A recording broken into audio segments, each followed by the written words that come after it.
Okay guys, so we have to speak about Lauren Smith Fields.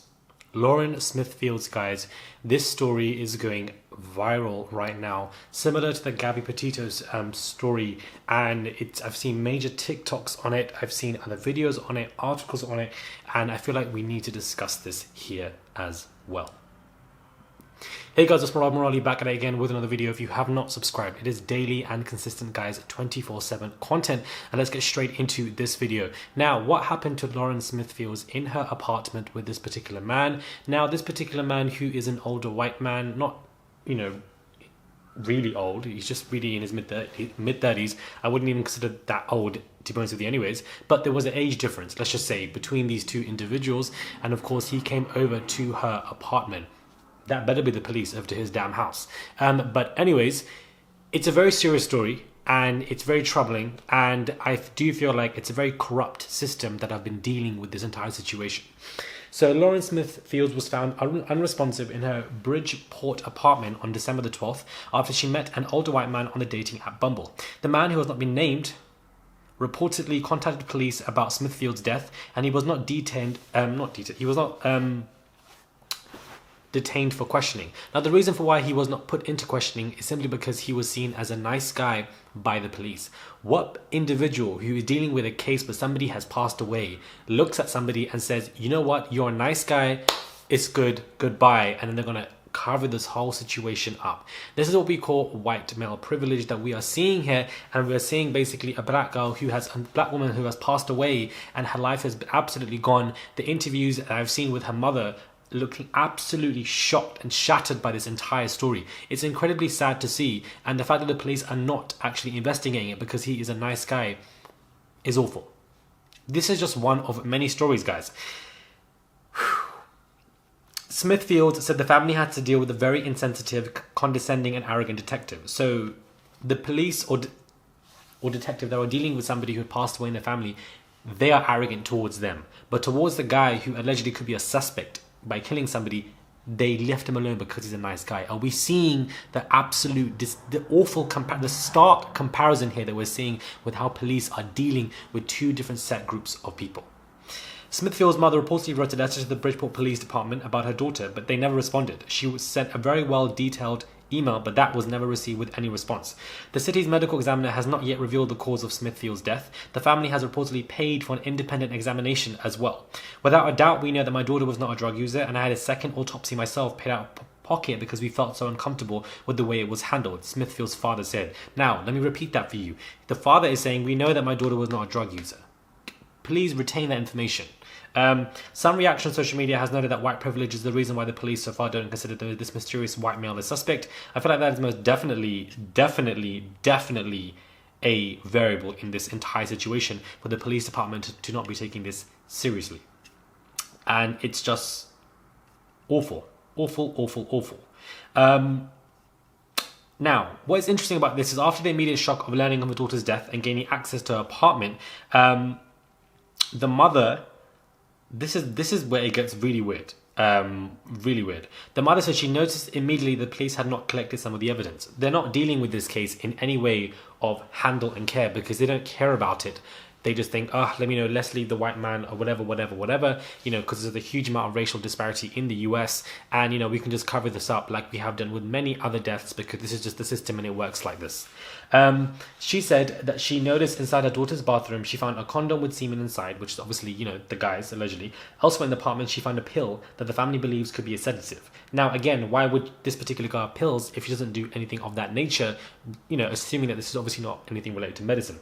There's a typical protocol that's followed when you have a situation like this. If you have a husband or wife or boyfriend or girlfriend, call the police because one of them is passed. Typically, the person who is surviving is pivotal to the investigation. Most times, they are initially looked at as a suspect because they were the last person with the disease. And in this particular case, the police have been very hesitant to even call this person a person of interest. Rather so, they're calling him a nice guy. And it's appalling that we have to prosecute our own cases. The family has a right to know that the police consider this case as serious. There's one commonality between the entire city. Everyone is agonizing whilst we wait. I'm glad this is getting traction because, you know, if it wasn't for social media in any capacity, I feel like nobody would even know about this. And prior to social media, you think about how many deaths have taken place that are unjust and that are just left like this and they never receive that justice. But it's shocking to know that she wasn't a drug user in her own room. And if the man is noticing that you're sleeping, why are you still continuing to stay there? Like, and then you're calling the police and suddenly now you're deemed as a nice guy, not even a suspect. There's a condom XYZ, there's sedatives allegedly there that the mother herself has seen, and she would have no reason to lie about her daughter's passing because she wants justice. It's a very odd story. She was a track star, YouTuber, you know, somebody who was going to have a very successful life, Lauren Smith-Fields, and it seems like her life has been absolutely taken away from her because of this Bumble date. It's just so scary when it comes to this whole situation. And yes, you know, we could talk about, oh, let's be careful with who we bring into our homes. But of course, you know, the main blame here is at this moment of time, I feel like this particular white man, because he should be seen as a suspect. He should be seen as a person of interest. How are you saying that he's a nice guy, but then when it comes to the actual family who've been affected by this and their daughter has gone, the detectives and the police are arrogant and rude to them? But with the guy who could be a potential suspect, they're nice. Can you actually imagine like what is going on here? And I feel like this needs to be spoken about a lot, and I feel like it is being spoken about a lot, and I'm glad that I'm seeing a lot of traction for the story for Lauren Smith-Fields. May she rest in peace. But I just feel like it's an awful story. Comment down below if I missed out on any details that you think are imperative for anybody else to read upon.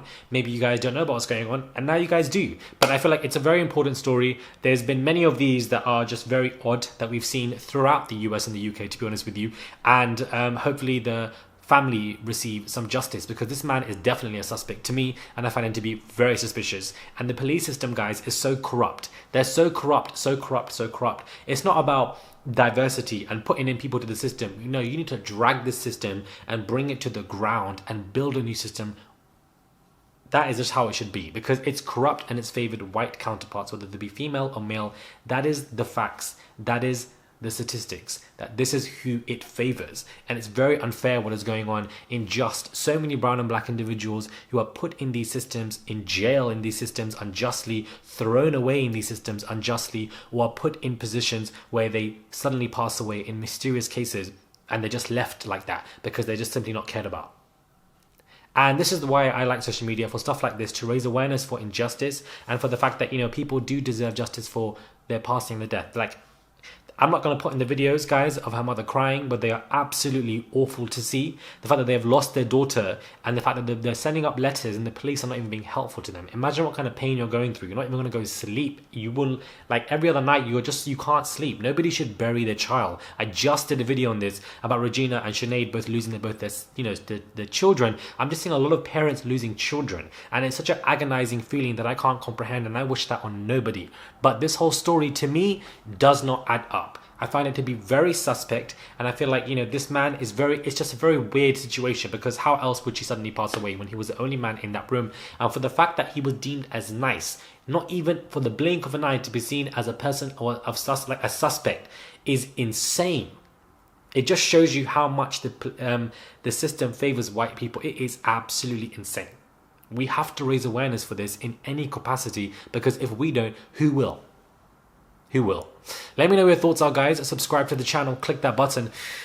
Let me know what your thoughts are. Comment down. I'm keen to read your comments on this whole situation, and if you guys know of any more information that I may have missed out. And I will catch you guys soon for another video.